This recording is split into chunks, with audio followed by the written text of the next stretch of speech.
So on this episode, we have a podcast host that never wanted to be a podcast host, and the best editor in all of the land, Jules. What I just wanted, so I want to do a new segment here, and I think honestly, because of some of the other businesses that I have coming up, like I want to rush to make this the third show, just so you know, because I don't like.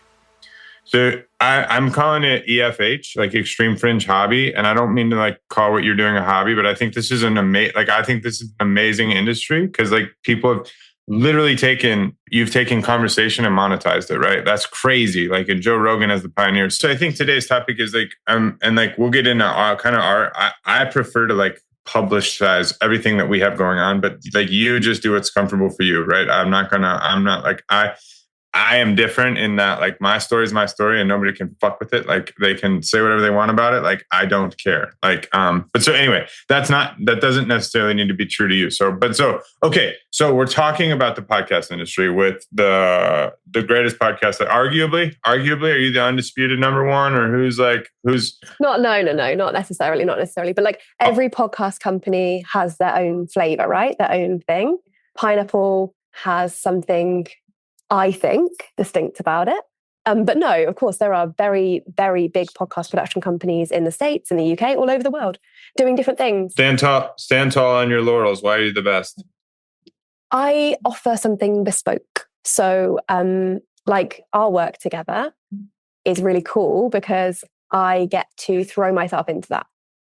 There aren't millions of clients I'm working with or my team are working with. We pick and choose the cool stuff. Got it. To work on and build, right? And then this is something, and just so you know, like I'm going to be doing this in all industries because it's fascinating to me. But do you have the like 3 that you loathe and 3 that you love? The people that you like are like, I love either. Well, you can do podcasts or podcast production. Either which way, you take it. In terms of companies, I can't go slating other production companies. I would. Why not? Put them on blast. How are we going to call them higher? Like I say, I think every production company has its thing, right?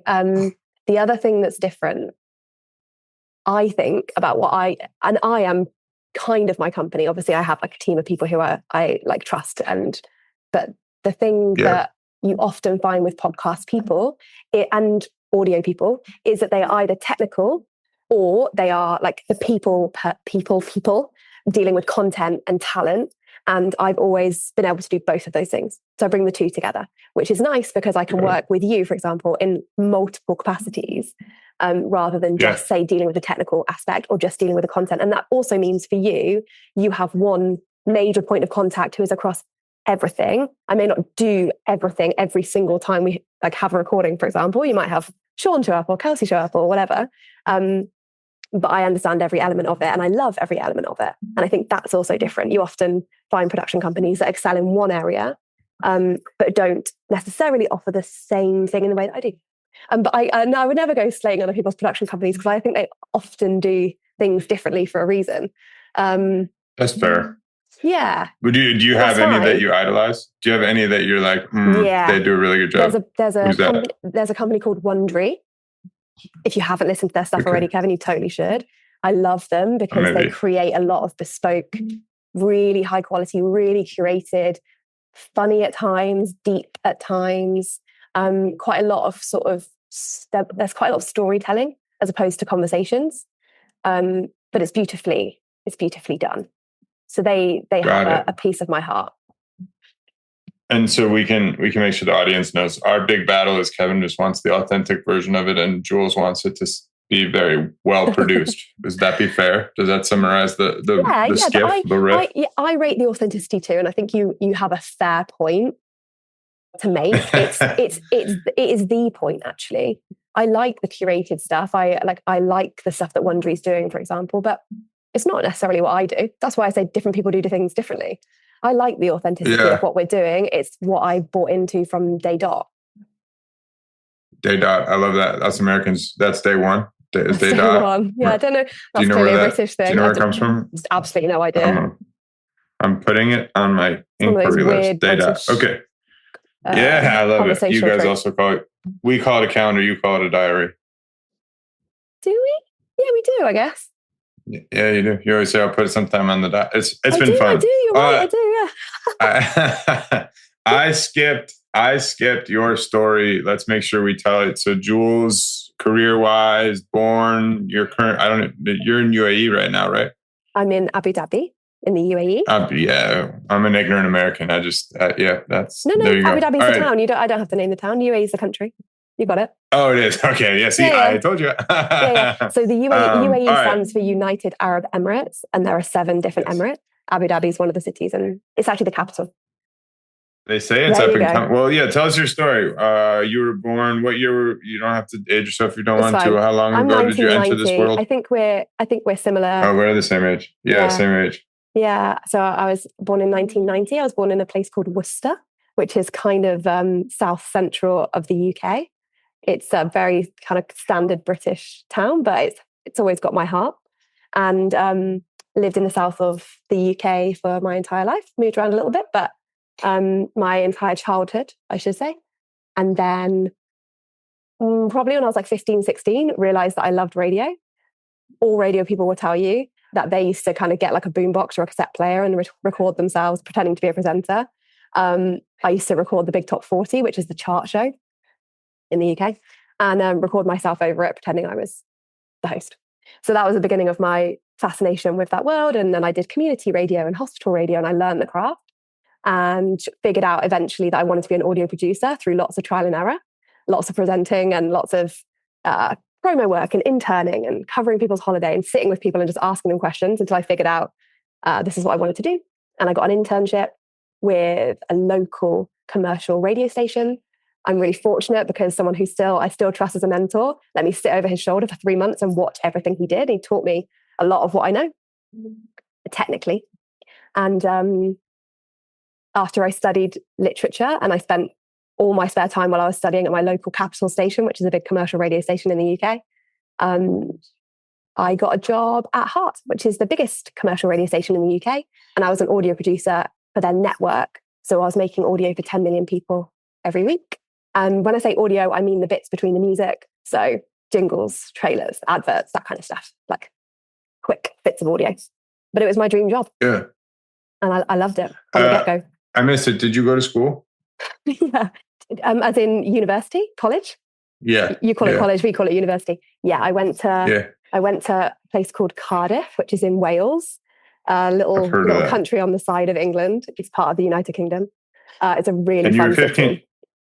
You were 15, 16 when you decided you wanted to get into radio. And then did you go study radio? What is it? What was the degree?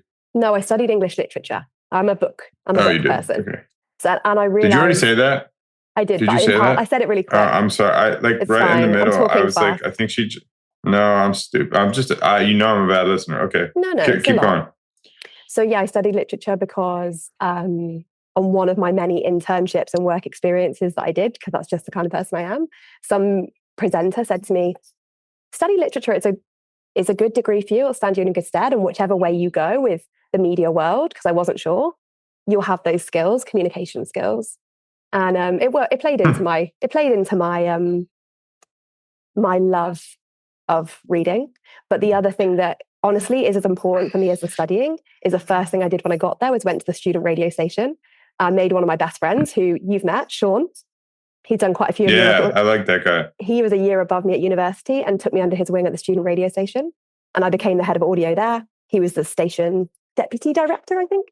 And we had a lot of fun running the student radio station whilst we were at uni. So I spent a lot of my spare time there and the rest of it at the local commercial station where I would cover holiday, drive the desk, turn up to do the breakfast show, whatever they needed to get more experience in radio. That's awesome. So, yeah, that's fantastic. Radio has been quite that. Well, that's what I want to say. I must drive you nuts twice because my English is awful. I am grammatically like, I don't even give I didn't study language. I studied literature. Okay. Two different things. Like grammar, that's not part of it. It's reading a book, talking about it, writing an essay about it. And by the end of my university, it was like 3 or 4, maybe 5 books a week we had to study and discuss. It's intense. But I mean, I love reading. So I spent all my time reading. Great. Wait, you've heard me ask other people, can you send me your reading list, your top? Yeah, I have. I'm that geeky. I have a Goodreads. I have the app where I put all my books down that I'm reading. Oh, there is an app? I wanted, that's great. Okay, yeah. I want to see you reading this I'll stuff. share it That would to be you. cool. Wait, what's your top? Well, the book that you top recommended 3 to me is on there right now. My top 3 nice. books ever. Which one did I recommend? 10 times or who not 10 how? times. 10 times. Oh, yeah. So I'm working my way through that right now. Top. There's a guy called Khaled Hosseini who wrote a book called The Kite Runner. It's also a movie. You might have seen it. I've heard of it. He wrote another book called A Thousand Splendid Suns, which is amazing. Like, it's beautifully written, but it's also a really amazing story about Afghani women. That I could read over and over again, and I recommend to everybody. But it's fictional, but it's based on reality, so it has like a bit of both. Other than that, I read way too many like factual, personal development books. That's my vibe. I feel like people 10X fall into is me. Yeah, there you go. My wife hates that stuff. She likes murder mysteries, which I think is a fascinating study of like what in a human makes you want to read about somebody getting raped and killed them. And then there's geeks like us that want to read about like how to organize your to-do list. Like, I don't know. It's just interesting. Yeah, or investing, all that kind of stuff. Yeah. Well, I would love to actually talk about the study of literature, but we're tight on time anyway. So you go to school, you're being a radio, and then you immerse yourself into podcast land when, and like, obviously the whole nature, you were right at the inflection. Like, I feel like it wasn't quite college when podcasting took off for us. It was right about 4 years after college. So I think and I'm not sure, the boom of podcasting really, Joe Rogan, I think, tell me if I'm wrong here, sometime around like 2016, 2017 is maybe even a little bit later. But I agree with you. There was a kind of a build up then. I was in a really interesting place during that time because, like I say, I was an audio producer. I was at the biggest commercial network, biggest commercial radio group in the UK, and at the biggest station in that group as an audio producer. So I was right at the kind of crux of what was going on, because when podcasts started to become more popular, I would like work in a little booth. I was audio producing in a little booth, and I had people come to me. I don't know who they were, like commercial people maybe. Oh, can you just edit this long form audio? And like I was saying, I was editing like 60 seconds, 30 seconds. That was my job. And I was like, it's the same thing, I can do that. But it wasn't really clear what it was or what the use was to begin with. But I started doing it on the side anyway as a bit of fun. And then that group started building their own podcast platform. And I was part of that process. And what I mean by podcast platform is so that they could launch a whole load of shows themselves and commercialize it. They started building it slowly during that time that you're talking about. So it was kind of growing. They saw it at the beginning. I kind of gave them my 2 pence or my thoughts on what that should look like. And through that process, realized there was a market for me to be doing this as well as my job. So I went out looking for people who were doing podcasts and needed my help. And that's how I initially kind of got some clients, aside from the stuff that was happening in the radio station. I would just help people with their sound. So I was in the right place at the right time. It's one of those. Got it. And enter in Pineapple? So Pineapple, I got started I've always been a bit entrepreneurial like you. Like I think some people just are, right? So I had a fascination with having my own thing. And I wanted to go through the process, again, geek, but I wanted to go through the process of setting up a business. I wanted to see what that was like. So I could have just gone and been a freelancer or a sole trader or whatever you call it, wherever you're from. But I decided to set up a business because I thought it's a fun process to do. So I took a course. Yeah. I took a women in business course that I found how to set up a business in the UK. And that's what I did. And I did it alongside my job. But for the first year or so, I did it as a part-time thing, just to put the business that I was getting, the freelance stuff, through the business. And then it slowly built. And I had another amazing mentor in my life who was my boss at the time. And he said, right, just drop a day working at the radio station, focus on this. It's going to be good for you. And then over time, I dropped 2 days at the radio station and worked 2 days on Pineapple, 3 days, and then I left. So I had this kind of slow build into learning how to run a business and to get clients and to, go on. No, you go ahead. Sorry. I'm ADD. Just so it's an ADD thing. Like if I lose the thought, but keep going. That's fine. So Pineapple, I started 7.5 years ago now. And it took me the first 1.5 years, 2 years, whilst I was kind of building up my confidence, my client base, my skills and everything else. So it would be during that kind of COVID time that I completely dropped out of working in radio and segued into running Pineapple full time. And you said you started it 7.5 years ago. Does that mean that's right about the same time you took that business course? Is like, or when did you take the business? That's when I set up the business. Yeah, I did it.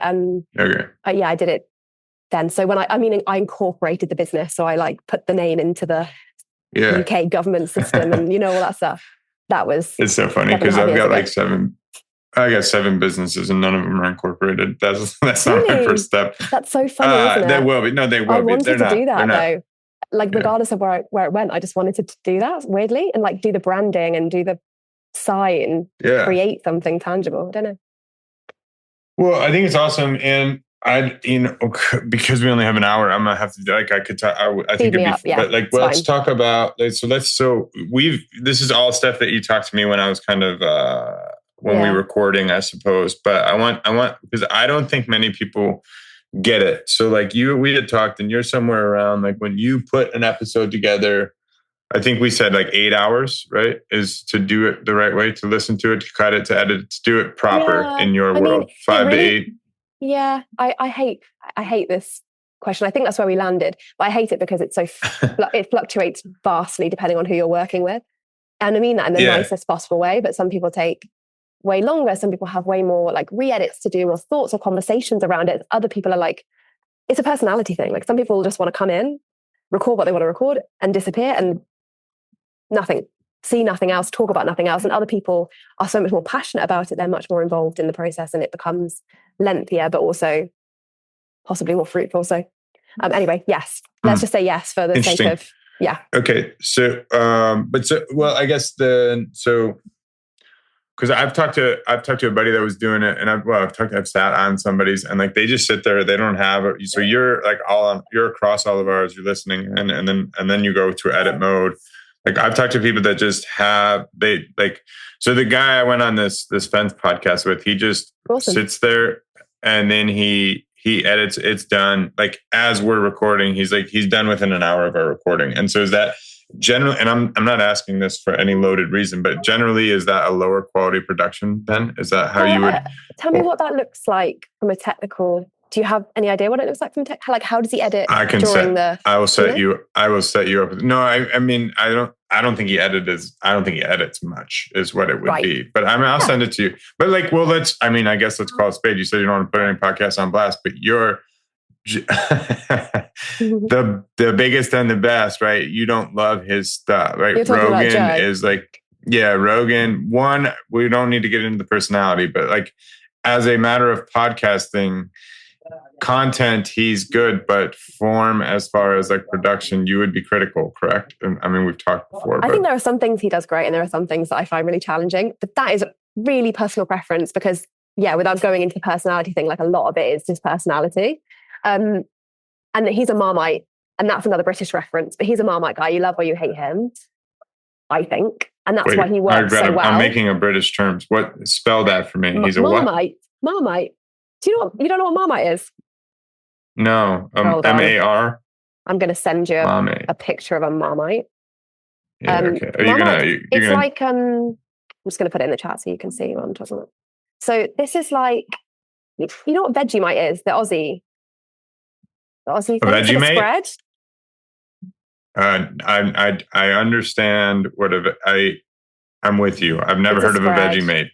Vegemite's the Aussie version of Marmite, which is the reason why we say it's like Marmite is people just love Marmite and they're obsessed, or they really, really love to hate it. Oh, nice. I feel like I'm getting cultured. This is great. Anyway, I think Joe Rogan might be a little bit like that. But I think there's a lot of things he does well. For example, he releases an episode every single day. That is a great way to grow your audience and communicate with people and really be in their lives. Smart. Some of the like technically, some of it's really high spec. Some of it is not. Some of it's not. And like, I guess the major thing is, I don't think it's massively curated. And I might be wrong, but my take is that sometimes he just turns up and speaks, and that's okay if you're. I think that's okay if you're interesting enough. And that's why I say it's a personal thing, because I don't know if he is. But clearly a lot of people do think that he is. So I'm in the minority here. I don't know. I'm sure he's got plenty of people that hate him.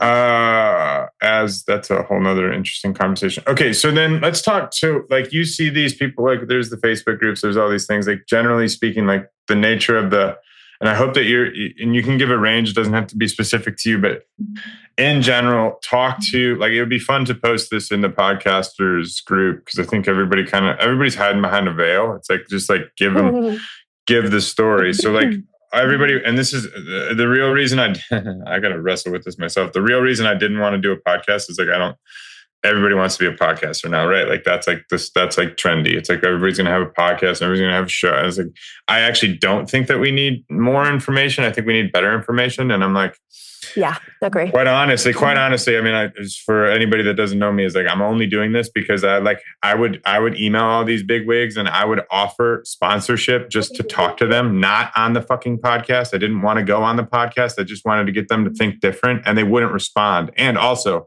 so I need to have my own now, and I have to make it popular. And then I'm going to go down their show and tell them they're fucking bullshit because they should listen to their audience. I was trying to pay for them to just listen to me, and I couldn't do it. And now I have to have my own freaking show. So like, Sean, Ryan, you are also, I love you. I love you. You have the communication skills to do this, whether you love it or not.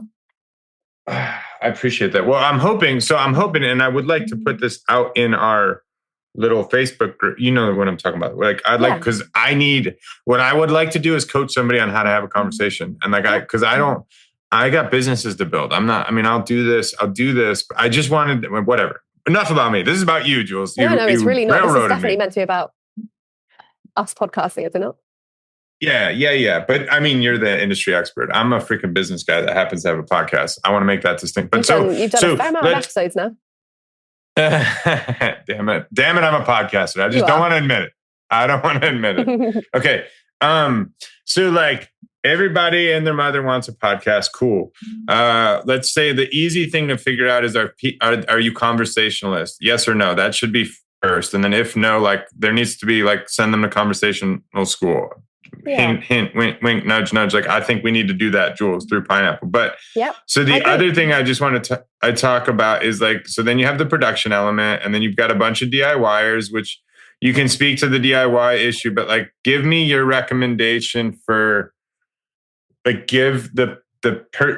I think like in any good business, there's the visionary and there's the integrator, there's the doer and there's the dreamer. And you put those things together, and then you get like the Fords of the world, the Disneys of the world, and all of the greatness. So you've got good editing and good facilitating conversation. Like you've got to have those marriage. But like, where do you see people fail, or where do you see people like not give enough time, or what is the like? And I wanted to look this up actually. So you go ahead and answer that question, but I'm so curious, like, do most of them fail after their first episode, or they don't send an episode? Like, is what comes for, like, where's the inflection point? Cause I know that there is one. It's just like any business. Tell me what you mean by inflection point.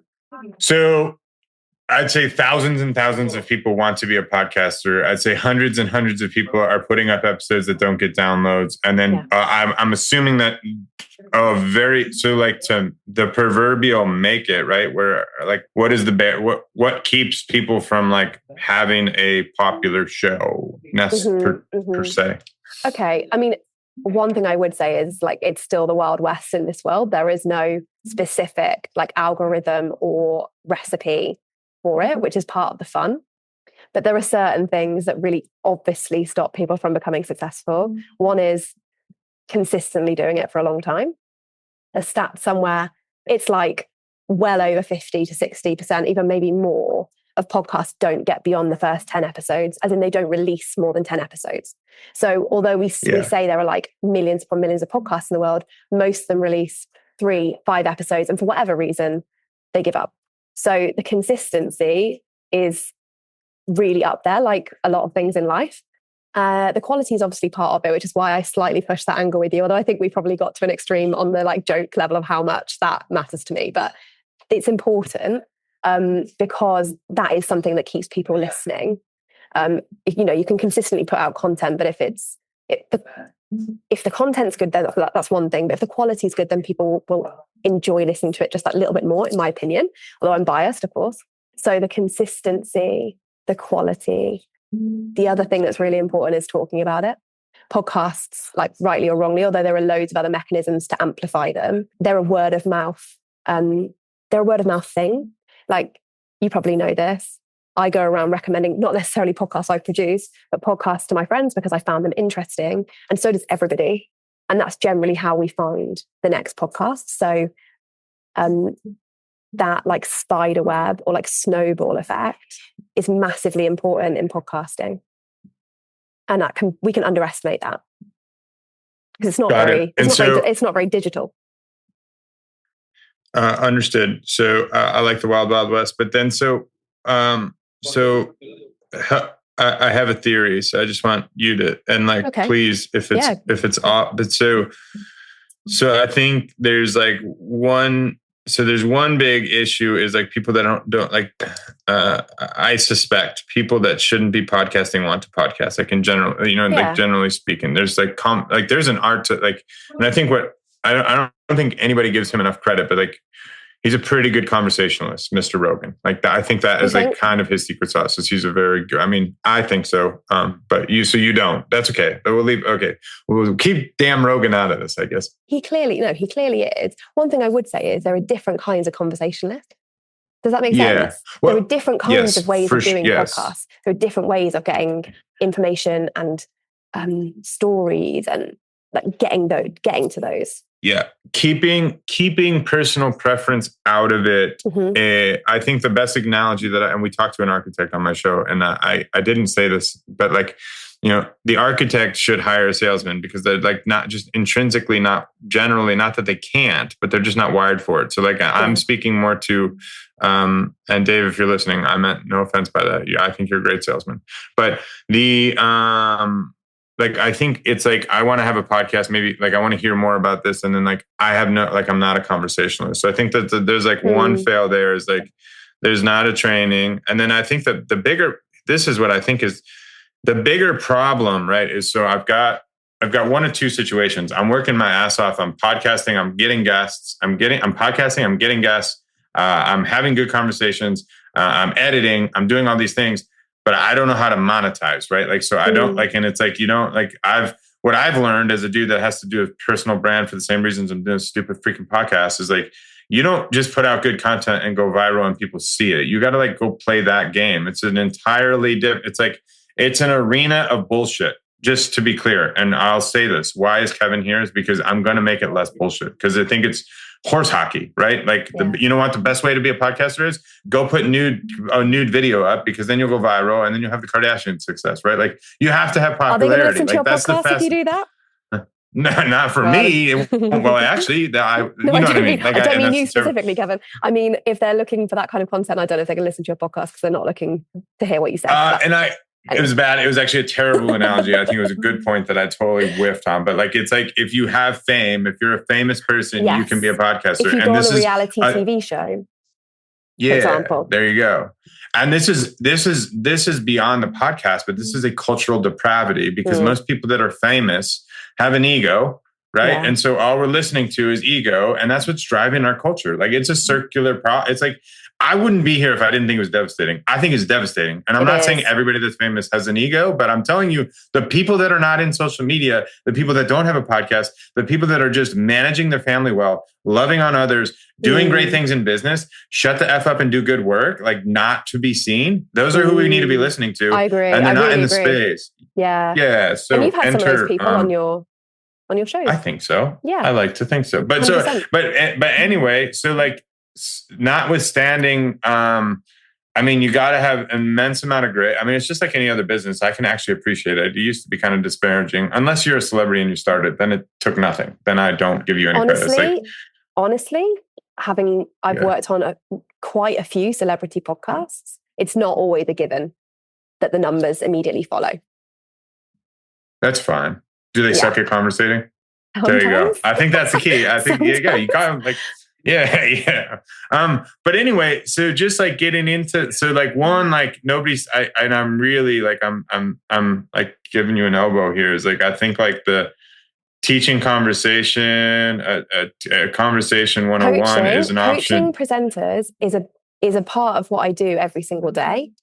But as a course, like, I think that's a great idea. And this is the interesting thing. We're not going to get into that because I think there's a bunch of bullshit coaches that need to, that's also why we're here. Yeah, no. I don't actually mean that kind of coach. I know exactly what kind of coach you're thinking about. That's not what I mean. Yeah. Well, we're coming for them too. I have names, but I won't say them. So then you grind. And then we're at this point now. I'm lucky I'm capitalized, right? I'm fortunate that I've built a business that can like fund this for me. Yeah. But like, then you don't monetize unless you go viral. And like, I don't believe that. Yeah, I know you don't. I don't know if you want to go down that rabbit hole. I do. But let's talk about the cost structure. Like, this is, I think, what also people just get into it. And like, there's not, I don't know if there is like the ultimate, I'm nudging you again, the ultimate podcasters 101, where I think you just peel back the onion. Like, well, I think that would be a great segment. Do you have it already? Little plug here for my monthly masterclass, which does do the, like, it's a podcasting 101. It's an hour long monthly like masterclass talking about how to get set up on a podcast and the important bits at the beginning. Where do we find that? I run it on a Zoom every month. It's a live thing, so people come and ask questions, and they get the like 101 bit. But for my fellow ignorant construction Americans that want to do a podcast or whatever, where on your website, where do we go to? Are we subscribe to your newsletter? On my Instagram, probably. Instagram. Okay, we're going to find her on Instagram. I don't even think I follow you on Instagram. On Instagram, I have a link tree, and it has like the offerings I have along those lines. But I agree with you. I mean, there's space for something more permanent. The reason I do it live is because people often have a lot of questions. But there's space for something that's more. So I've been interested in doing this because I've been having people that are asking to mentor, and it's not overwhelming right now, so I can just do it for free, which is what a good mentor does. Yeah. Stupid fucking coaches. Hey, listen. But until I how many people come on the call? Because I think you got to cap out that call. Masterclasses? Yeah, and not right now. Only like 10 people, but there can be 10. More. Yeah. But if 20 were on there, it'd be hard for them. Like you got to like think about the communication side of things. Yeah. Yeah. I've been wondering about that for like, I don't have anybody coming to a 10-person call. I guess my Bible studies, but okay. So like, let's talk about like legit numbers. So the cost, generally speaking, so you can find somebody to produce it. Like, I mean, I'll actually, before we even do that, is AI a threat to you? Are you watching AI? Like there's going to be watching AI. If you're not watching AI, you're about to die. But sure. In my opinion. So I'm looking at it a lot, but I am an endless optimist. So that's my downfall and perspective. I think this stuff is a really good tool right now. I think it will take over some elements in a good way for podcasters. There'll be some really amazing tools out there, but my take, because this is my optimism, is like humans will always want to deal with humans, and there might be tons of tools. There are already tons of tools out there, but generally I think production will continue because like you and I are building something here, and there's some stuff that I enjoy doing, whether it's AI or not.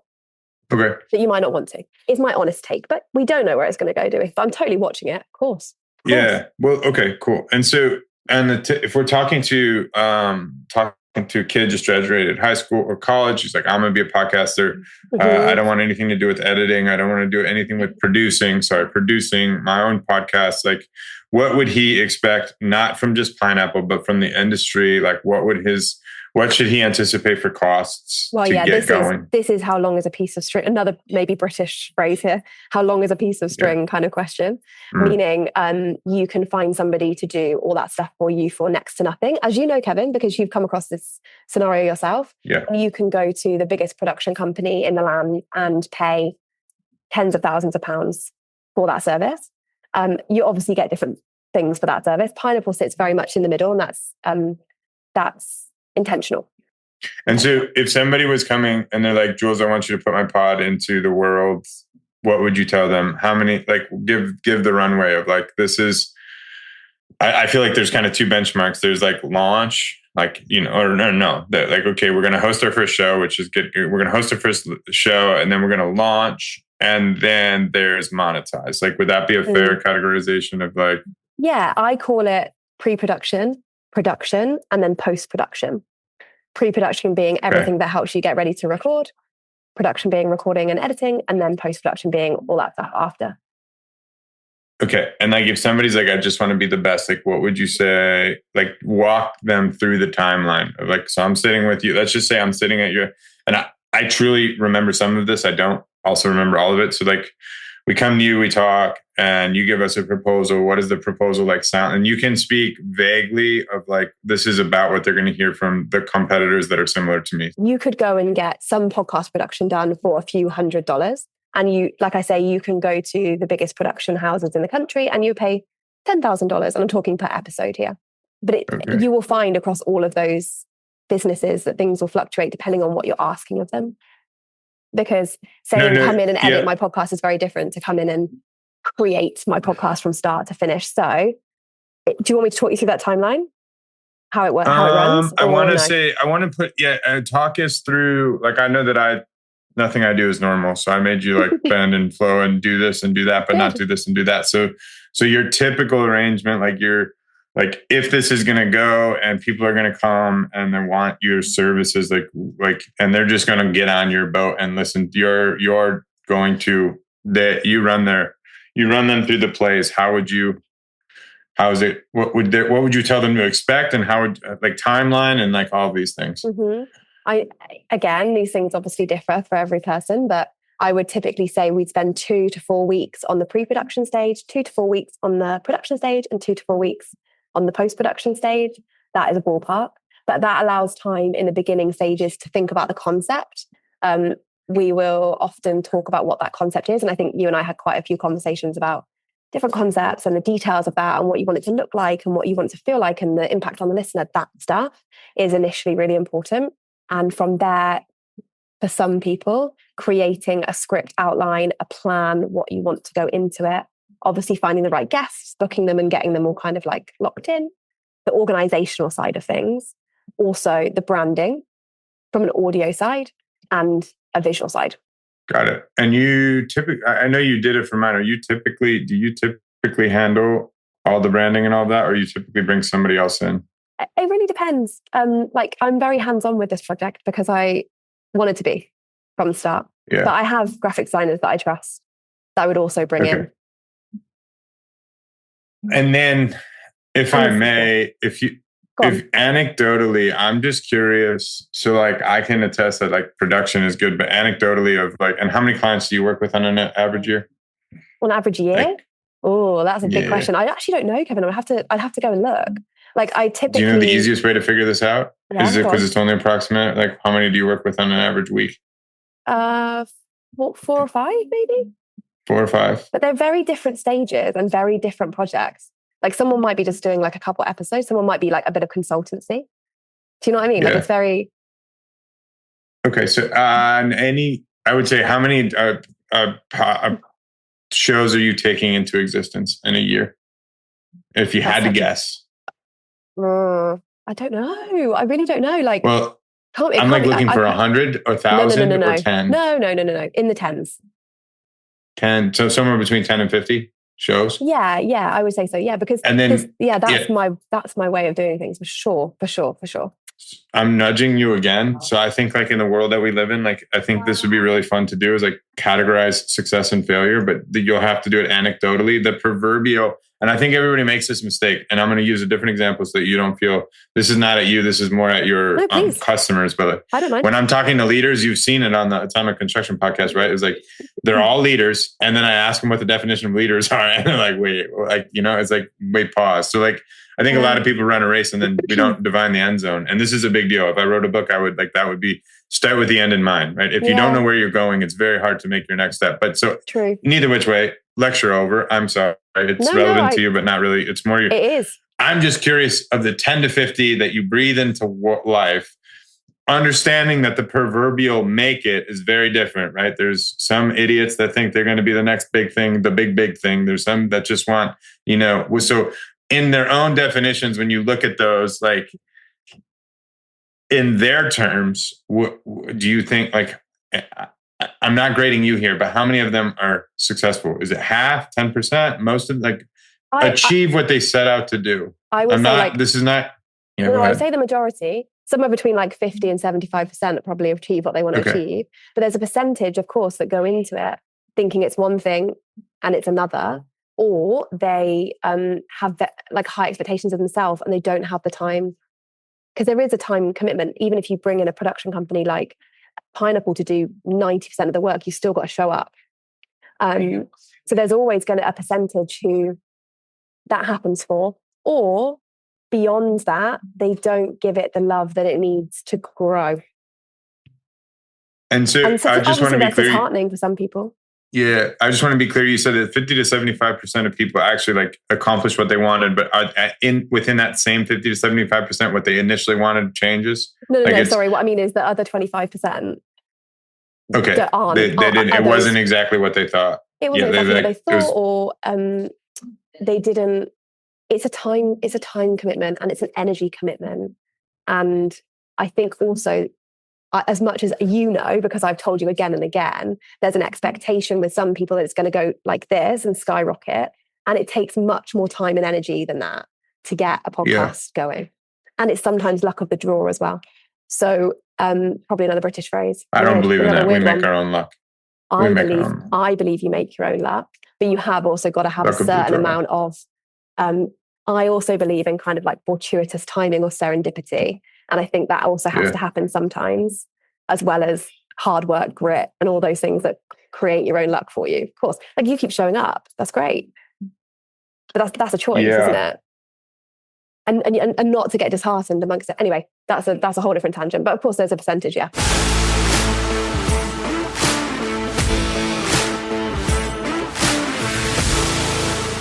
So this is what I understand, and if you have Google, use it for me. But like, so let's talk. I really want to talk about your industry, and then I want to talk because I like what I am, Jules, is like I like to fix problems that seem unfixable, and I think I can tell that.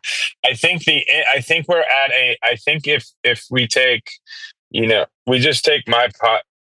I'd like to be the demonstration of what I think we could do with Pineapple, if you're willing or want to. But like, so this is the way that and I would love to run this if it makes sense as the EFH series and soon to be podcast for us is just like I think podcasting has become, it's a couple $1 billion industry now, right? Like it's not even fringe anymore. It's not fringe. It's like mainstream, but it's, oh no, it's not. It's very mainstream. It's mainstream, but it's also the wild, wild west, as you said, right? It's like I want to talk about, so typically, I think, what did you say? Most podcasts don't get their third episode or don't even get their first. Do you know what that stat is? I think the stat is more like 8 or 10, but I can check that. So 90% less than 10 episodes, right? Let me just find out. And so, as you're looking through that, I just want to talk to, like, the obvious thing is there's people that, well, I guess it's not obvious. There's podcasters that want to talk about something and they're either, so like, I think there's people that like maybe have good ideas that aren't conversationalists, like that just maybe it fails there. But, and then there's people that have they're really good conversationalists, really good topics, but they don't have editing. And then, but ultimately, like, I'll ask you, like, what do you think the genesis of all the failure would be? Is if 90% fail, which is like true in life too, but like, what's the failure complex in your eyes? Well, I've got the stat here in front of me, so I'll just take it back quickly. Yeah.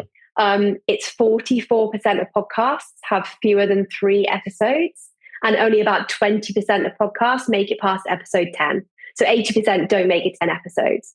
And more than half of podcasts are considered inactive, which means that people aren't publishing new episodes and they haven't done for 3 months. So I think that's because there's an enthusiasm from a lot of people in the beginning, not realizing the hard work and the consistency that it takes. And it does take consistency and it does take effort, But there are other things. The things you've mentioned are also important. And so the production, conversation. And if you said to me, do we believe that 20% of people aren't hardworking enough to make a podcast? Would we categorically, you would find that to be a correct statement?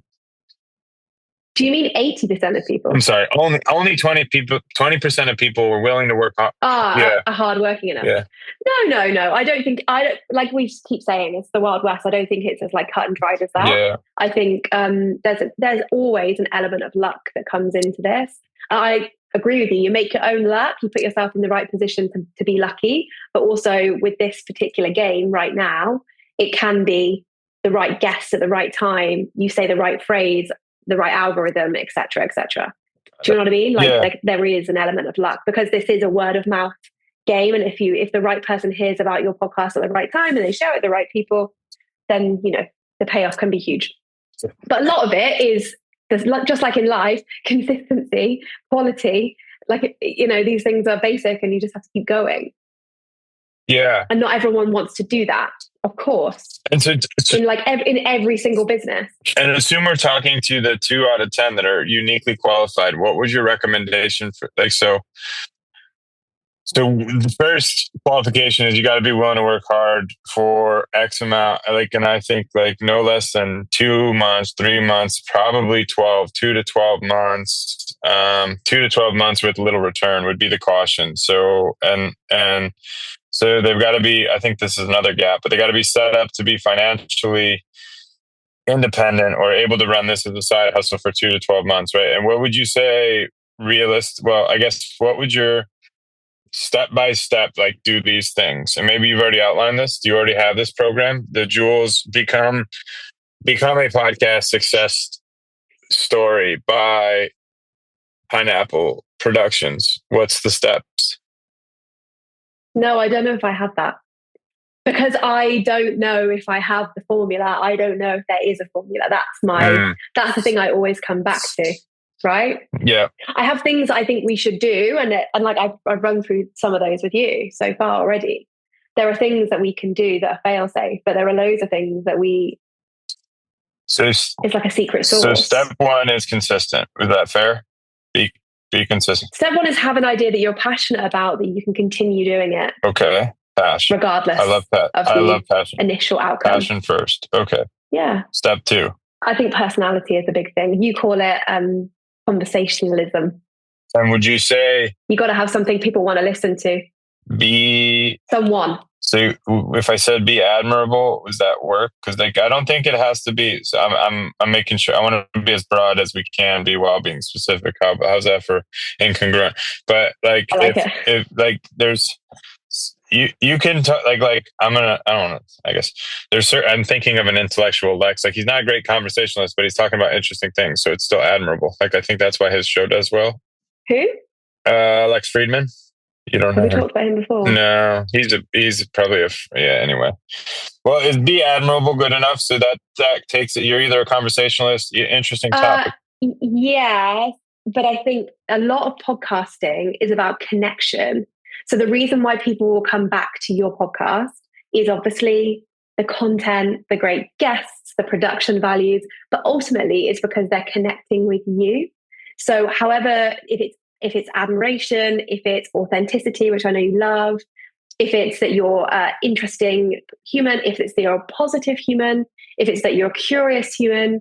Okay, so being admirable, if you were being frank and just a blunt, ignorant American like I am, you would just say, hey, it's not admiration, it's connect with your audience. Yeah. Connect with your audience. Okay, so connect with your audience. Okay. Probably a step in there would be know your audience. So connect with your audience. All right, cool.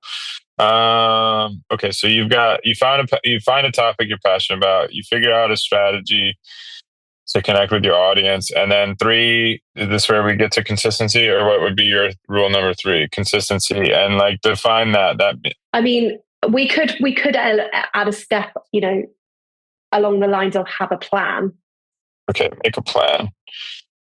Because I believe in structure. Not always, but some structure.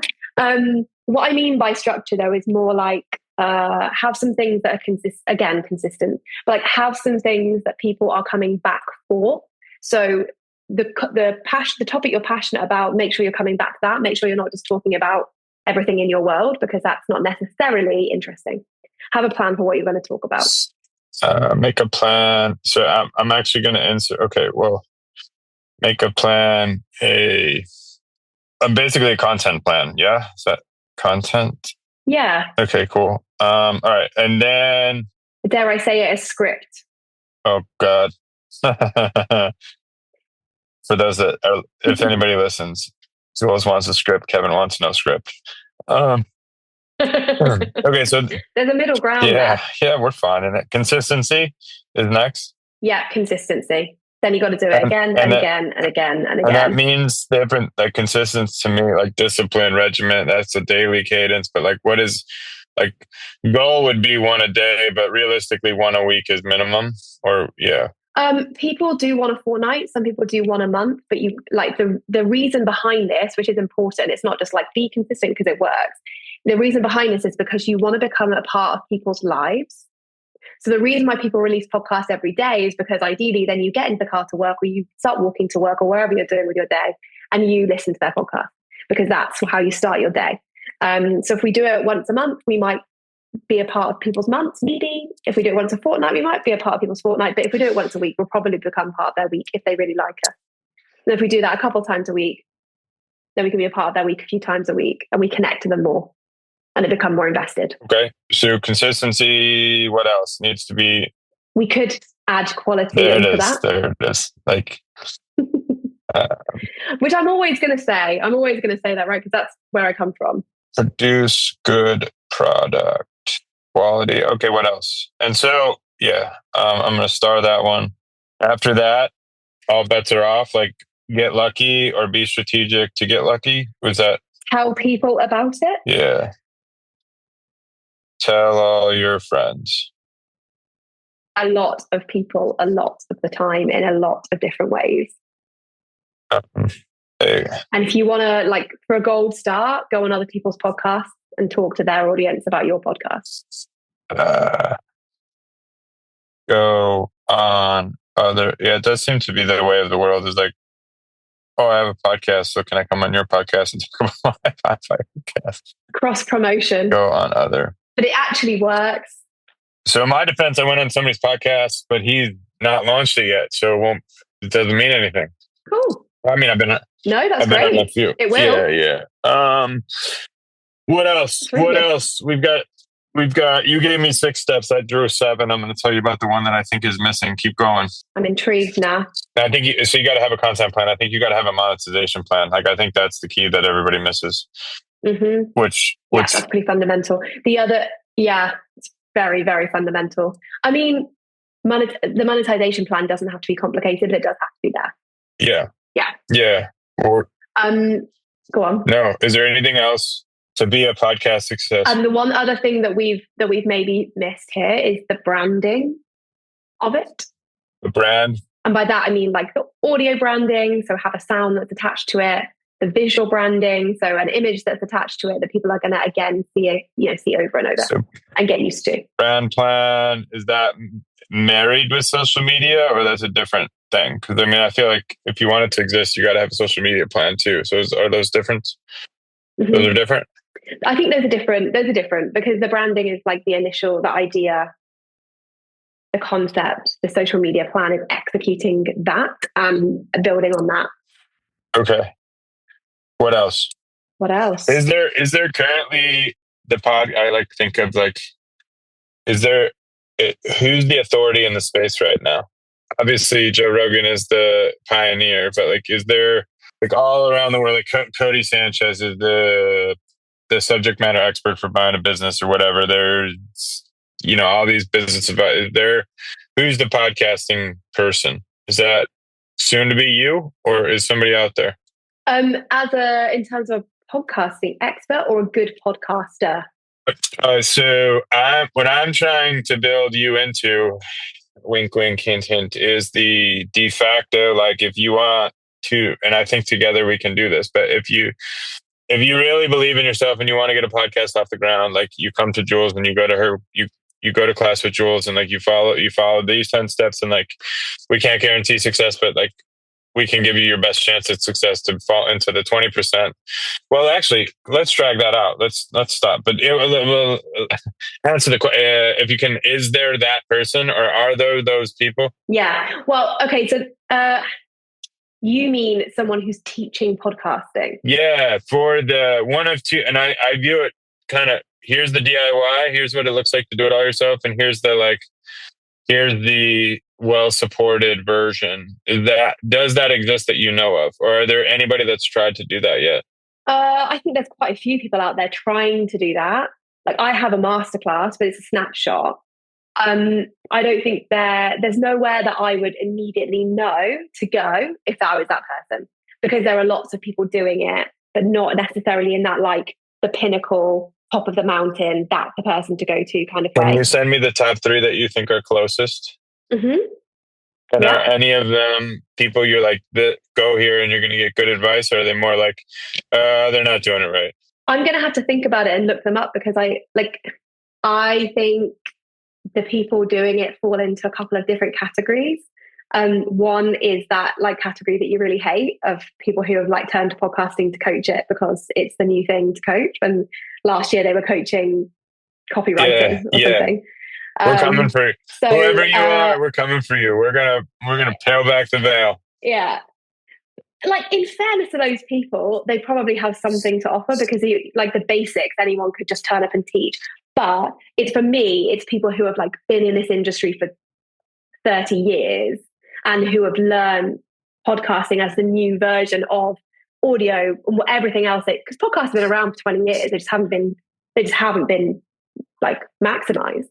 So I'd be looking towards those people personally, aside from obviously myself. But I'd have to look up who those people are. Okay.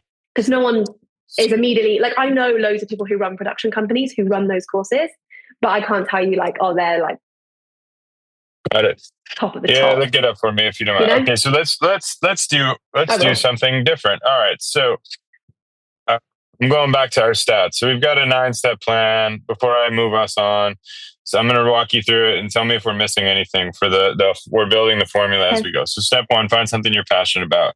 Step 2, figure out how to connect with your audience. Step 3, make a plan, content plan, sometimes a script, depending on who you are. Step 4, I put this in, monetization plan. I think you have to figure out how you're going to make money. Step 5 is consistency. Probably about once a week, but it can be less, can be more. Is that right? Did I get that right? Yeah. Yep. Step 6, produce good quality product. 7, tell all your friends. Tell a lot of people. Go on other podcasts. Cross promote. Step 8 is a branding plan. Step 9 is a social media plan. Is there anything we're missing here to like if this is a good foundation to build a podcast? Is there anything foundational that? It's a good foundation. There's a couple other things I would potentially put in. The first one is, when we said come up, like, be passionate about an idea, there's a step there about interrogating that idea. So, like, going into the details of that idea, and I don't know how much we've got into it, but like the concept and breaking that down, which aligns with your audience stuff, and like going into the audience and really thinking about it. There's a step there, which I think is really important. Okay. I'm going to just put... That comes towards the beginning. We'll say... And then... So go on. I'm going to use the words cross-examine / understand topic deeply. Is that fair? Yeah, I think so. It's not just like, hey, I fancy doing a podcast about tomatoes. Yeah. Tomatoes. You have to then ideally spend some time really thinking about the use of that podcast and who you're speaking to and why. Okay. All right. And other than that, we think we've got a pretty good, robust... This would be a good... Yeah. I mean, the other end of it, I think is probably worth saying, is there are like loads of commercial engines now for getting your podcast out there that you can tap into. And what I mean by that is paying for advertising for your podcast, which is the other end. When we're talking about like share with all your friends, that if you want to like build on that, is pay to advertise your podcast everywhere. Interesting. I have mixed feelings about that, but it's an option. I have not mixed feelings about it. I just don't think paying people to promote, like, if you're doing something worthwhile, it promotes itself. I believe that from every business, business. But yeah, maybe as a launch plan, I don't know. You could do that. Okay, so let's go back. So 80%, so 20% of people get their 10th episode, right? Is there Yeah. any statistics about like, I think one of the things that we don't know is like I'm gonna build a podcast and I'm gonna make a whole bunch of money. Like, do we have any monetization facts if we were to like guess what? Like, I think you sent me some stuff, but of those podcasts that are working, like, is there anything like, obviously everybody's got a different angle, right? Maybe people are podcasting to feed other businesses. They don't need to monetize. But like, I think like we can look at the big podcasts that are like selling for $200 million and that gets everybody excited. But like, that's not the norm. That's the exception. What, like, I guess that. Okay. Yeah. I think this is one of those really tricky questions because there are some podcasts that are making loads of money and there are some podcasts that are not making any money, and most people sit somewhere in between. To give you an actual stat, and there are so many stats, and I know I've given you some stats already, but to give you a stat, according to Patreon, who we love, obviously, we have to investigate more. Podcast has made 500 million, $500 million in 2024 off Patreon. That's like one monetization aspect. But do we know how many that is? That's helpful. 500 million to $1 billion on Patreon. How many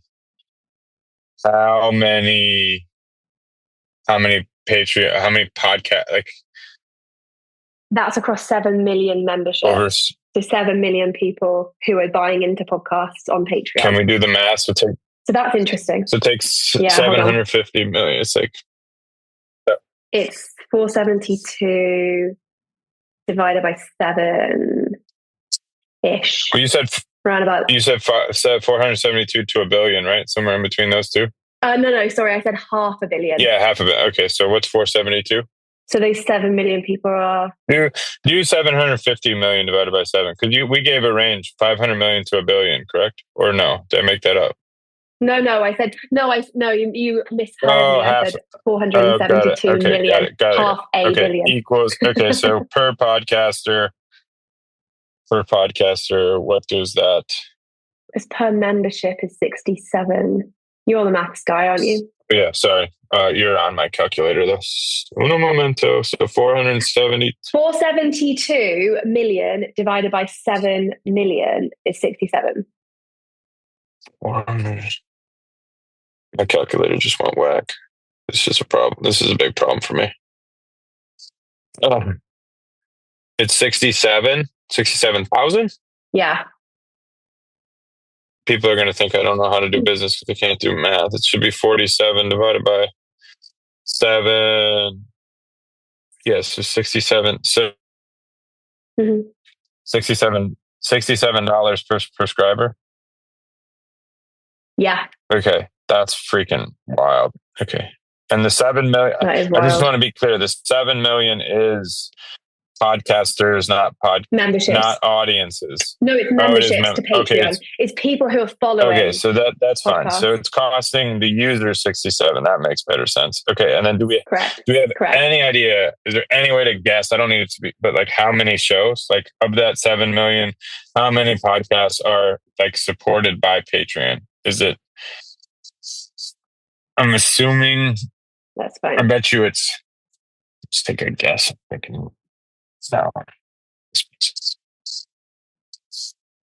Couple 100,000? 17,000. 17,000. Oh, wow. So there's big money then. So there is money to be made podcasting is what we've proven based on this. But there's also sponsorship. Yeah. So now we do the other math. So 472 million divided by, do you say 17,000? Yeah. It's still not that much. No. Yeah, so it's 27,000 equals 27K 27,000 per podcaster. All right. Anyway, that helps me. But that's an average, right? So a Joe Rogan is it said he earned 100K per episode. Yeah. That's what they say. Is that what it is? Apparently. But like and then there's also the stat that says, you get $1,000 for 10,000 downloads. I don't obviously these stats are there for a reason. Say that one more time. What is it? How many dollars is it? $1,000 for 10,000 listens or downloads. Yeah, okay. Depending on which phrase. And you don't like that. But like the stats are there for a reason, so obviously it means something to somebody. But my experience has been different. If you speak, that works if you're speaking to a middleman of some kind that is finding an advertiser and is finding a podcast and, piecing this whole thing together and giving you a piece.